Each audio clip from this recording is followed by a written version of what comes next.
Welcome to another episode of the Build and Scale Boldly podcast. I am so excited to have my friend and entrepreneur, Tina Wells, joining me today for a conversation on female entrepreneurship. She is such a celebrated marketer and has such a breadth of experience, having started her first business when she was 16. And I'm just so excited to talk to her about everything from marketing to kind of the patterns she's seen in success in businesses. So welcome, Tina. Hi, Leti. Thank you for having me. So, Tina, can you tell everyone a little bit about your background? Because you have such an incredible breadth of experience working with businesses and marketing.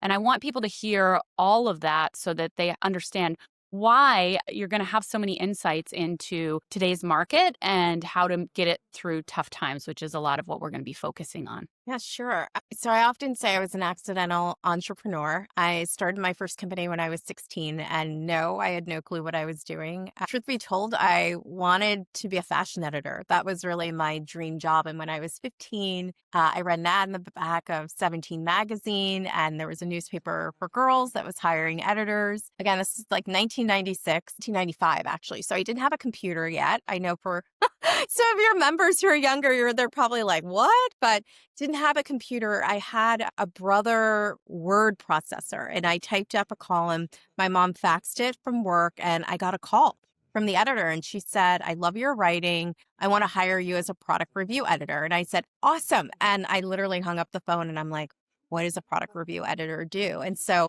literally what it says, I started reviewing products from brands you might know, like Saucony and New Balance, to brands you probably don't even know, like high intensity jewelry. And every time I would get published, I would send what I wrote back to the brand, just like a thank you for sending me product.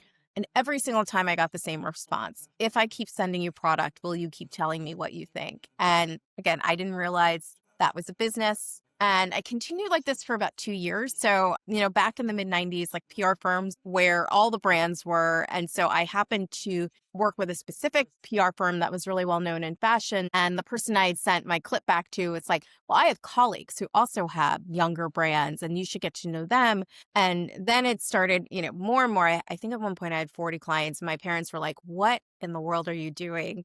And then I realized, oh, I can't do all this on my own. I need to bring in some friends. And then what I'll do is I'll average our scores and I'll make these reports. So I just started doing this and, kept going like this until I was a freshman in college. And again, when I say clients, remember, I was being paid in product up until this point. And I had a client that changed my life. She said, I want to tell you something really important. I'll never forget that call in my dorm room. She's like, listen, I just paid someone $25,000 for market research. And what you and your friends told me is 10 times better. You have a business and you need to figure it out.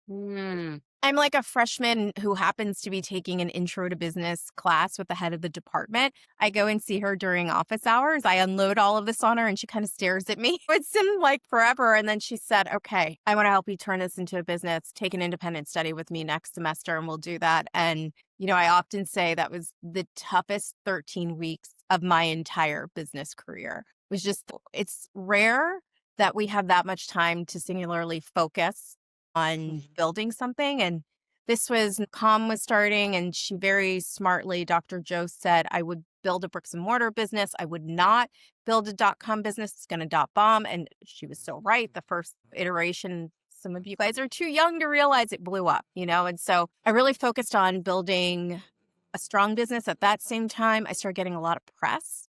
Back in the day, magazines were everything. I mean, I had my first Essence feature. I was 20. There was a lot of talk about this girl who does this thing, and I had amazing clients by my senior year in college. I mean, I'd done 6-figure research projects for Johnson and Johnson and just worked with massive brands, but I still didn't know that I wanted that to be my career. I remember sitting with my advisor. I'd just seen Legally Blonde. I was like, maybe I should be a lawyer. And it's like, I think you can do whatever you want, but why don't you take a year? And so I took a year.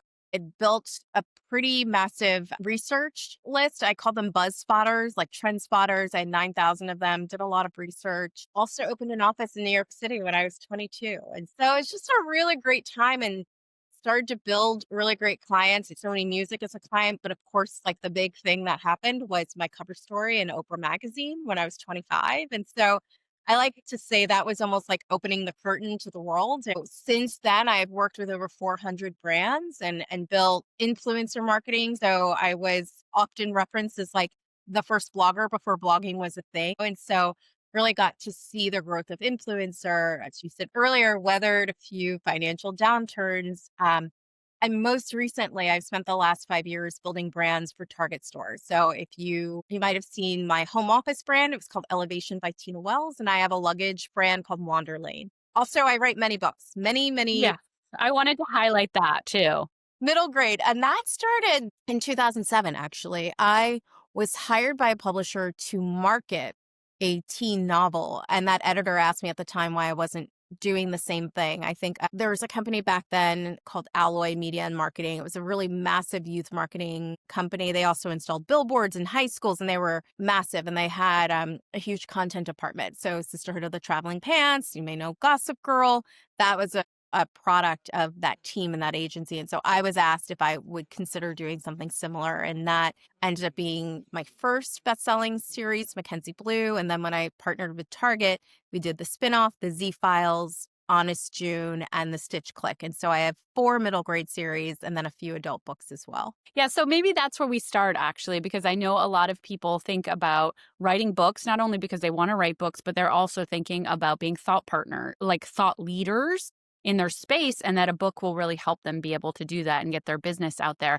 So, can you give any insights you've collected over the years from writing all these best-selling books for people who are saying, "Hey, I want to write a book." Where would you go and start, and how would you think about writing a book that would actually help grow your business specifically? Yeah, so it's interesting. My book that I think definitely know has the least sales ever was the most important book I ever wrote, which is a book called Chasing Youth Culture and Getting It Right. And that book taught me that it was so important that the right people read it. You know, I had a colleague, a good friend who was at MTV at the time, and he was like, "Do you know the CMO of GM swears by your book? He quotes your book." And I'm like, that's the best compliment because that's my industry, right? As a marketer writing about what was going to become millennial culture at the right time, I wrote that book to really cement my career as an expert on marketing to a younger generation. Came Fast Company calling me the millennial whisperer. And so I do feel like if you want to write a book, you really have to think about what's the intention of that content, right?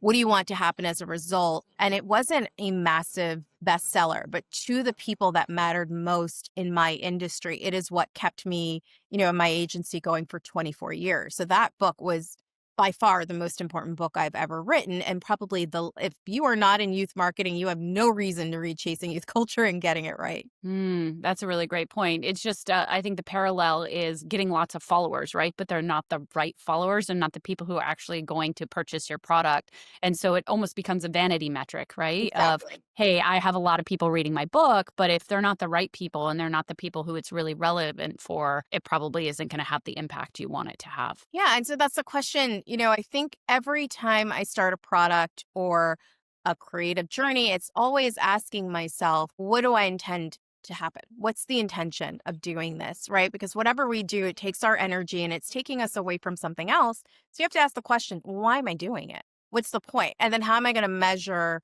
what success looks like? And I think too often we have other people tell us what metrics of success are. I'm always really clear first for me, what does success look like? Because Mhm. as a person who's had a career, I mean, listen, I've had a career now for almost 30 years.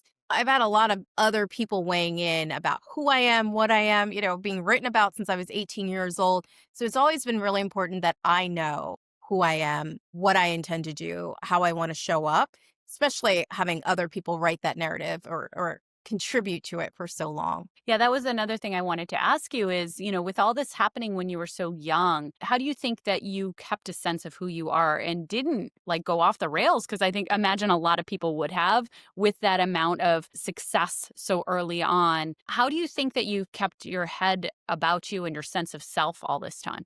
So I have a really strong family unit. I'm the oldest of six. And my parents, like, they just really kept the six of us really close. We're a really tight group. And so I always saw myself as like having to exist in my family as being the most important, still the most important thing. And, I was visiting my brother in Italy a couple of weeks ago, and he even brought up, he was like, dude, how are you just so like modest about the things? I was like, it doesn't, I'm proud of my work, but like, being a part of our family is most important. And so I feel like for all of us who are founders, you need something that grounds you, right? There are going to be experiences that feel stratospheric. I will tell you, I was a little shy. I mean, it was a little much for me going into Target stores and seeing my face there, but there's that moment where you can totally start tripping off of some things, and you need something that really grounds you. I would say, definitely my niece and my nephews. Children have a way of grounding you. And literally, sometimes it's like you need to get down on the ground with my nephews and play spinners, right? They don't care about how many books you've written. It's like, I need you to be my Zia. I need you to be present and do these things. And so, I think for me, family and my friends, I've had the same friends. I'm very, very much a true Girl Scout, make new friends and keep the old. One is silver, the other is gold is like my thing. Make friends throughout life, right? But I've had the same best friend since I was 11 years old. And that grounds me, right? That relationship of someone who knew you before any of this stuff was a thing, and she'll tell you, I'm literally the same person, and my mom always says, Tina's exactly the same person she's always been. And so I think a few years ago when the noise was so loud, right, from being in Target, which it needed to be, right? It was my job. They really want you to create an echo chamber and to really drive people into the stores. For me, it was the real first experience with social media. I really kind of came of age in my career when print and magazines were the biggest thing. And it's very different now, right? And so even that experience, I remember having like 3-week press tour 2 years ago. I just like went to Italy and started walking my nephews to school. It's like I knew what I needed to do to kind of ground myself again. Any mindset skills or any mindset books or things that have helped you along your journey that you would recommend to other people to stay grounded? I'll tell you the best business book I've ever read, and I read it really early on in my career, like in my 20s. It was Good to Great. And I think those are Jim principles that have all, Collins.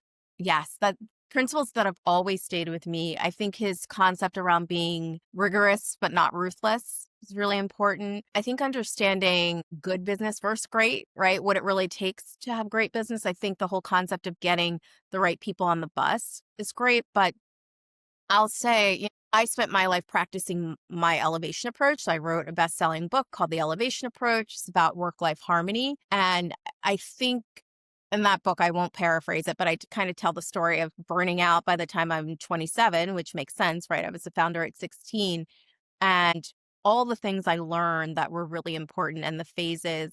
And so I think for me, I have an approach to how I do my work that's very much about being in tune with the seasons, right? I'm very much about being in tune with nature. I think marketing is a practice of observing and kind of moving culture in a way, not being against it. And so there's a lot of my own mindset work that is more about observing and listening than it necessarily is talking and advising, right? It might take me a long time to engage in a conversation because I'm just processing a lot. And so I think those are all parts of mindset work, right? It's just like, what is nature telling us, right? There are just certain things we all do at certain times of the year and certain rituals we participate in. So I would say rituals are incredibly important to me.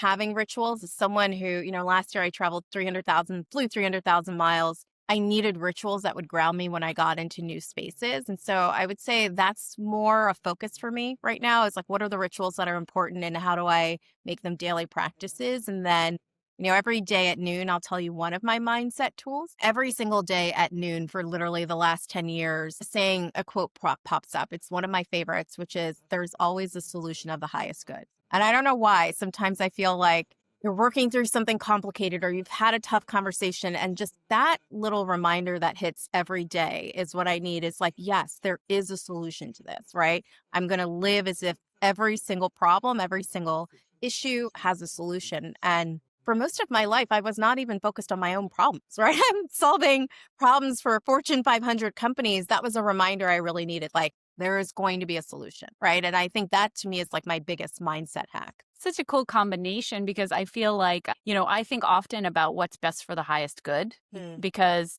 it's not just about you. When you're doing a business, when you're leading a business, it's actually about the people you serve, Yeah. your customers, your clients. And so what you need to do is you need to serve them better than anyone else, deliver more value than anyone else. And so asking what's best for the higher good, I think, is very consistent with leading your business and with a really service-oriented mindset of taking care of your people. But that there's always a solution for the highest good. It's a cool combination that really takes almost like a Marie Forleo, everything's figure outable, and combines it. It's very cool.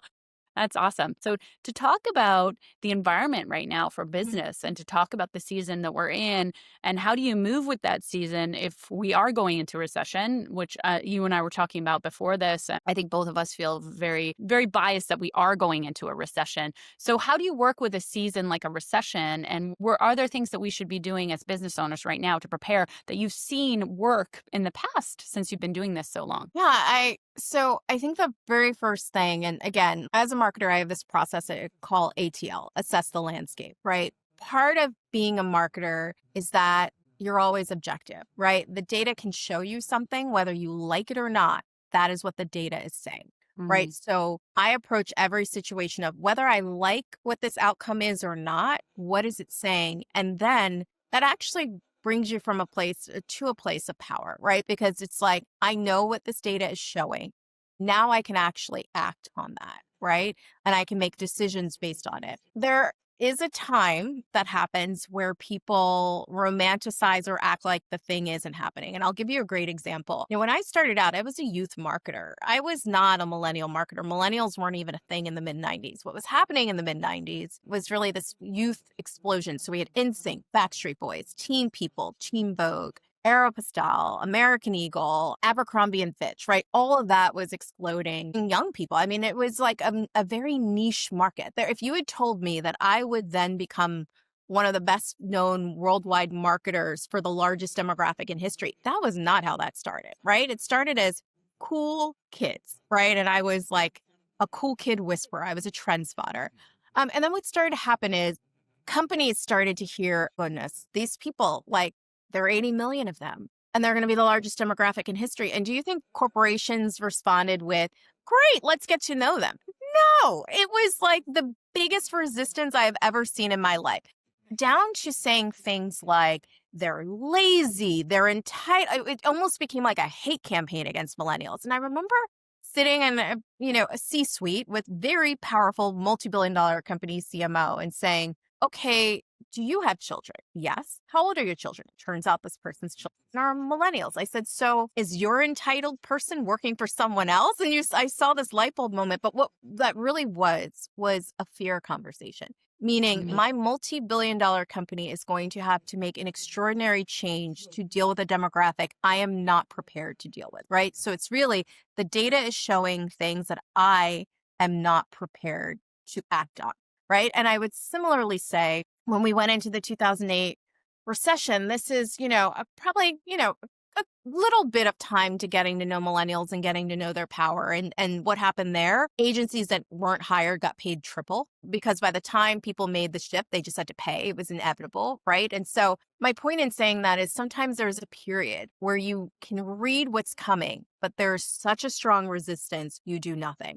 And what happened for every company who did nothing, they paid triple to come to a solution, right? And I think it's asking yourself, am I in resistance at the fact that there's a recession coming versus how am I going to plan for it, right? And there's a lot of planning that can happen. There's a lot of good that can come out, right? You're going to shed some things that don't serve your business, and you're going to be reborn in a way that really meets the moment, right? And the goal of any business, I believe, is to always have product market fit. Right? If you do not have product market fit, you do not have a business. You may have a hobby, you may have a side hustle, you do not have a business without product market fit. And I think recessions are incredible times to almost say to everyone, are we on the same page about what the product market fit is? And are we actually serving the right customer? Right? Is our product still a fit for this customer? Talk about product market fit a little bit more. Like, how would you know you have product market fit? Is this about crafting an irresistible offer? And, how do you think about whether or not somebody has product market fit? And if they don't right now, how would they go and assess and find and discover that? Yeah, so I'll tell you the best businesses in the world that I've had the opportunity to serve. When I go in and meet with the team, conversations are, well, our customer is Ella, and Ella is 42 years old. She has 3.5 children. She spends 2 hours every day driving her children to school. Like they are so honed in on who that person is, what they will and will not do. And nine Mm, times out of 10, that customer has a name. Like they know that they know. They know what they're a yes for, what they're a no for. They know, like literally from the time they wake up to the time they go to sleep, every move that person is making because they have studied them so intensely, right? And they always have, I don't know anyone, and listen, you can be successful not liking your customer, but the people I've seen be the best, they love their customer. mm. They are anticipating and saying, how am I in service of this person? Even down to thinking about fashion, right? If you think about the time Jenna Lyons served at J. Crew, it was like her mission was this Americana fashion that was affordable and just the best, most delightful assortment to the customer, right? And you could feel that. You could feel that she embodied that and that that is what she wanted for her customer and that she wouldn't stop until it was the perfect fabric, right? And I would say again, the second part of that is not only do they know that customer, they become maniacal about being of service to that customer down to what the lighting needs to look like in the stores, how they need to feel when they're in that store, right? So it becomes less about know who this person is and more about I know how they want to feel. Mm. I want to be the solution to getting them to feel the way that they want, right? So J. Crew wasn't about, I want them to buy a ton of clothes. Of course, you're in business, you want that. It was, I want that woman to feel so good when she walks into her first job. I want her to, right? It's like, I want this to be the armor she wears to feel that she can accomplish anything she wants in her life, right? And so I find that the biggest brands, the best brands, they transcend. It is not transactional. It is, I want this person to have such a transformation through my product that they then become a loyal customer because they then see that that is something I provided to them.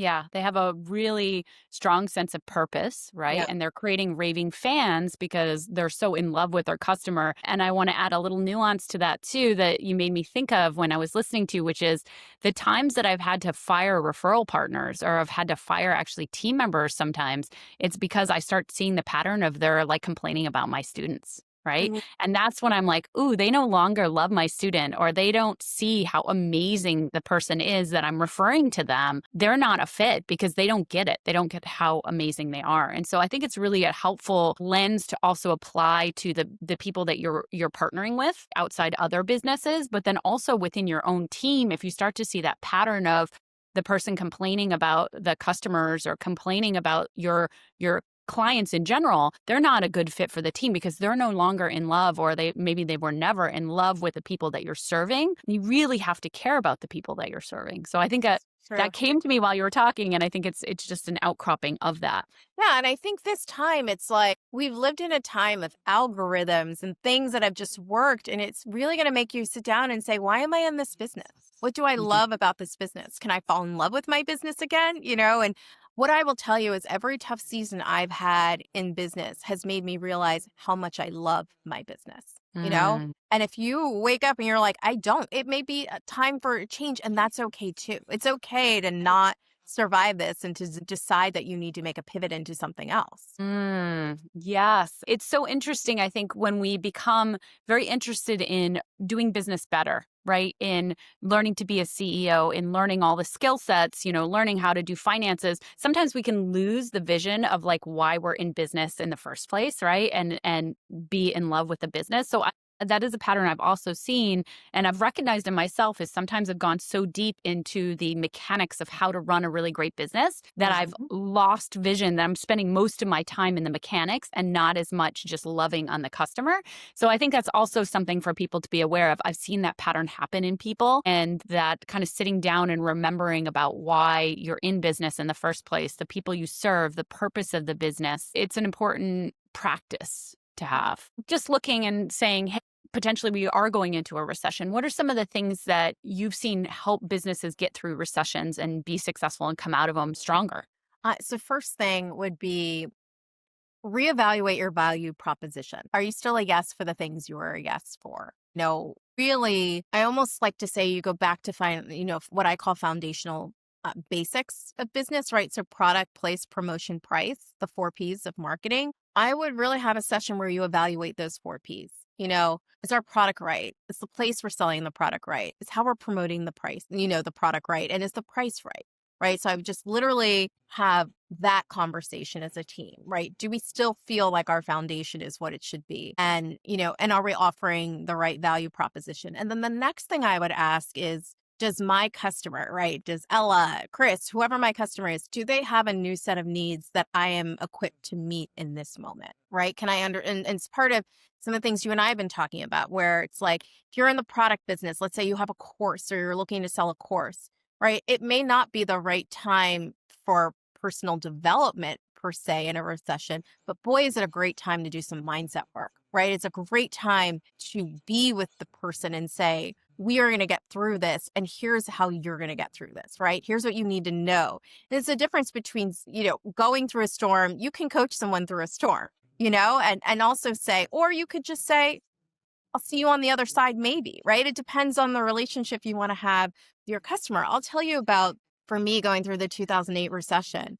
It started out real. I had a lot of Fortune 500 clients and some more. No, I did not. I'm sorry. I had more, I would say SMB, so small, medium-sized business. So I was serving more medium-sized businesses, and I noticed a trend pretty quickly. A lot of them came to me and said, hey, we have to cancel our campaign. Like we're using credit to pay you. And I'm like, wow, we have to cancel this. So it started out, I would say I was pretty fearful for about 2 months. Then something really extraordinary happened. I started getting calls from, like, when I say my dream clients.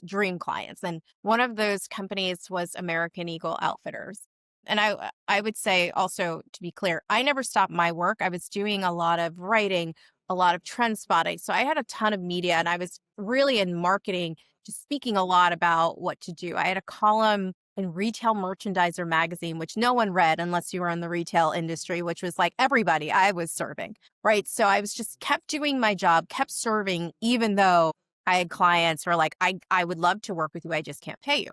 So fast forward to American Eagle calling. They were desperately trying to relaunch a brand called Aerie. And that brand had become a little more junior to what they wanted. And they did not necessarily have money for a lot of print, right? Which was the main way people advertised in, 2008. It was still, print advertising was huge, outdoor ads, but influencer marketing, which was considered experiential, was cheaper.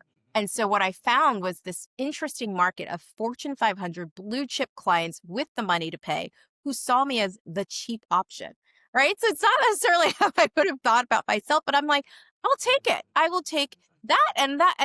I really ushered in the biggest clients of my career, did the best work ever, and did exactly what they needed. But I did not start off wanting to do that. To be honest with you, my cash rich business was research. I had like a 70% profit margin. I didn't know that influencer marketing was going to do that. And so if you asked me my honest opinion at the time, I did not think we should have gotten into influencer marketing. I thought it was way riskier than the business where I knew what my profit margin was. But in reality, I needed to do what my clients were asking me to do at that time. And it produced the best work I'd ever done in my career. It produced the results that they needed in a really tough season. But it did require me to really get out of my comfort zone. Yeah, one of my mentors, Keith Cunningham, tells this whole story about how he sat down with his wife one day and asked her to write out all that she wanted him to, like how she felt loved and what she wanted him to do to make her feel loved. And he said it took an hour. And one of the things was, I want a love letter every single day from you. And so he's been doing that for many, many, many years for her. And it really gave him this insight in business, which is find out what they want, go and get it, and give it to them, which is what you're talking about. Like your customers wanted something different. You had to pivot, right? And that caused your business to grow at a totally different level, but it's not something that you would have naturally, even thought of doing or even wanted to do. It was just in the moment, the customer had a different need and you went and you served their need. And so business pivots over time. And if you don't pivot and you only stay with what's comfortable, then, sometimes businesses close for that reason alone. Right? So this is such a good time to transition to the last question, which is, when is a time in your career where you've done something bold, where you were afraid, right? And courage is in the face of fear, doing it anyway. So that's that boldness because it sounds like, that was probably part of what you were doing in there. But was there another time that really stands out for you where you had to be bold in that face of fear and move forward anyway? Yeah, I'll tell you a very recent times. I learned I have always been on the consumer marketing side. Not did I ever think I would build my own brands from scratch, and nor did I think the first brand I ever built from scratch would be sold in 2,000 Target stores. Like, no, I did not have that on my bingo card. So, we launched Elevation in March of 2023, and it's hard to explain. I don't want to give too much backstory, but I was building a new company and launching all of this at the same time. So imagine launching a new company, new team. I'd worked with a team for my my product development team for about 2 years, but the marketers, the people that needed to come in once we were launching, it was almost like a startup again. And it took some time for that business to really gain to being a 6-figure a week business, which is what you need to sustain it, a retailer like Target, right? And so we had achieved that around Mother's Day after launching in mid-March. So when it came time for Wander Lane, in the traditional retail model, you only announce what you're doing a few days before you're in store. And I knew, I'm like, I'm a new brand. I'm going to be treated as if I'm an existing brand, and I'm not going to gain the momentum if that's what we do. And so I talked to my team and we took a really bold step. I said, what we're going to do is we're going to announce this brand 2 months before. We are not going to say what retailer it's going to be in, and we are going to start our influencer work. We are going to start posting every day. We are going to build this momentum. And I did something crazy. I mean, I was not even selling my own product. I built a website, had every item on there, wait listed it. Like, so I was building in my flow desk list of people who wanted to buy the SKUs. And the minute the links went live with my retail partner, we then turned our links on so that they could go. And we sent emails to everyone saying, you can buy now. And we got a call from that retailer that said, this is unbelievable. We see every sale coming in and we know that you did this, because when we launched, there was nothing and you did it. But I had to make a big bet, right? It's a big bet to be a tiny brand and to go against what retail would say would work. But my own data showed me that I don't have 2 to 3 months for this to pick up. I need to go day one, week one. And that business, within days we were doubling sales, hit $250,000 week within a month of the business. And the business was 7 figures, within 8 weeks of that business. So it was a totally different trajectory of getting to, which showed that there was really acceleration. But I had to take a different strategy. And that strategy was like, I'm just not going to do what's typically been done, because I know we need a different way for my brand to actually crack through, right? And I think sometimes founders, we still have to bet on ourselves, and we have to bet on our instinct, and also understand our business and the environment that it's going into, right? And all I was not me saying, I think this is best in a way. It was me reading the data and saying, okay, the data show this. Do I believe this data to be true? What is the actual customer set saying? And then I did something else where I did research ahead of launch. We set up an end cap, which an end cap is an end of aisle display. And we had people come in, and I wanted to know, if you're doing a full end cap collection, my first collection was 22 SKUs or 22 products. This one was 13. And what I missed the first time was there was a bunch of stuff that just was filler and wasn't going to sell. And I wish I had focused my marketing on the things that were going to sell through. So as a collection, it hit revenue goals, but as individual SKUs, it didn't. And there were some that just didn't need to be produced. So this time around, I said, I want to know, going into my campaign, I don't want to say dud in a way, but what is the product that people don't get? What is the product that people aren't going to buy? Like, do I need to overmarket? Do I need to add more data content explaining that? And so I knew ahead of the game, this is where the customer is going to be challenged. This is where my marketing needs to be directed. And so it wasn't like I was spending months trying to gather data. I knew going into it. And what did I do for those SKUs that were tougher? I seeded them with influencers. I did more influencer content so that they were more explained. And we had a more even sales than we would have had if I just went in blind and said, let's see how this goes, and you can't say, let's see how it goes when you're launching at the number one time of the year, which is, an October launch. You're going into holiday. That's when foot traffic at most retailers increased 40 to 60%. And so I needed to be on, right? I could not be a dud at that time. And so it's a lot of data and instinct combined. And when you're collecting that information, is it mostly through surveys? Are you doing focus groups? And I imagine you actually had to put out some of your own money just to be Oh my prepared for gosh. this. Yeah. Yeah. So we did focus groups, and that's pain. I was not there. Let my agency. Normally, when you're working with a big retailer, you work with a third party called a vendor rep who represents your business to that retailer. And vendor reps have a lot of services that they offer. One from doing all the photography that appeared on my retail partner's website to conducting these focus groups for me. They have facility, they have all my products, they have all my samples. And so it was just fascinating, really fascinating to hear, did a product land the way I designed it to land? Were they really into the things I was really into? What did they think about the brand? What could I learn from them? And so it was really more of like, I just want to learn so that I can really then connect my marketing to what the client is and potential customer is looking for. And so, what's one piece of advice you would give to somebody who's, earlier on in their business careers, or one thing that you think has stood out that's helped, contribute to your success over all these businesses and all the businesses you've worked with? Yeah, I would say it's my like the assess the landscape practice I do, right? It's a lot of like when I sit down with my clients now and just like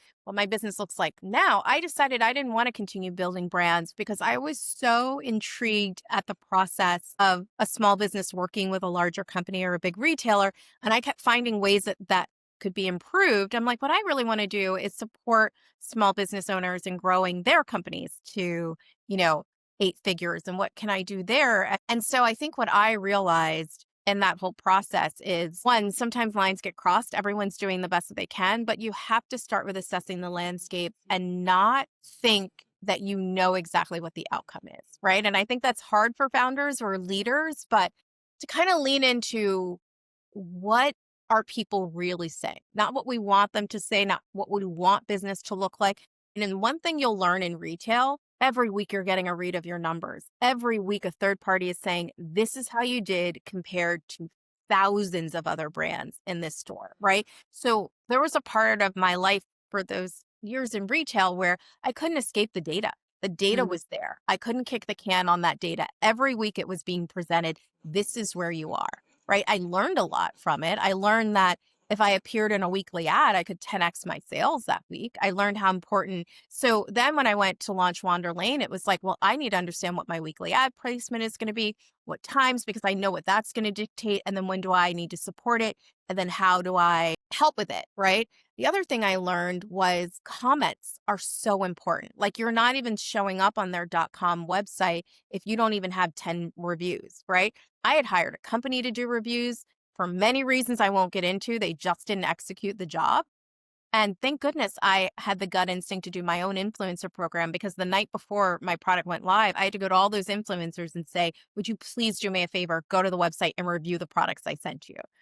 So we dodged that bullet too. So it's a lot of, but I keep coming back to the data was constantly in my face, right? I had no choice. Whether I liked it or not, every week somebody was saying, this is how you performed, right? And so I feel like, are we doing that in our own businesses, right? Are we having not those like quarterly, but what's the weekly practice of saying, how healthy is this business, right? I could also wager that a lot of businesses were quite unhealthy before whatever financial issue we're going into, but they got really good at kicking the can, right? Like there have been signs that things were changing for a while, but then we would say, well, the algorithm changed or this changed, right? And in my practice, those are marketing tactics, right? Marketing tactics always change. It's always product, place, promotion, price. And then the tactics and strategies around those change with the times. But what I've found a lot recently in business is people don't even have the core marketing principles down, right? It's just been like, I got a good algorithm and I went off to the races versus like the foundation. And so what I realize in a time like this is you have to have a tight foundation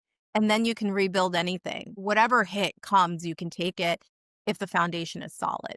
Well, what gets measured gets managed, right? Yes, that's such a great point. So, Tina, where can people find out more about what you're doing right now and how can they get a hold of you? Yeah, my website is great, tinawells.com. I do a weekly newsletter, mostly focused on my book, The Elevation Approach. I talk a lot in that newsletter about what work-life harmony looks like. I'm also on Instagram at Tina Wells, and I do some really fun speaking engagements live, so I hope to connect with some people live. But I would say my website and social are definitely the best place to find me. Awesome. Thank you so much for your time, Thank Tina. There's so many you. pearls and for sharing your whole journey and so much of what you've learned, with a wide breadth of businesses that you've worked with. I think it's going to be really helpful for a lot of people to have a little bit more context and learn from your experience. So thank you. Thank you.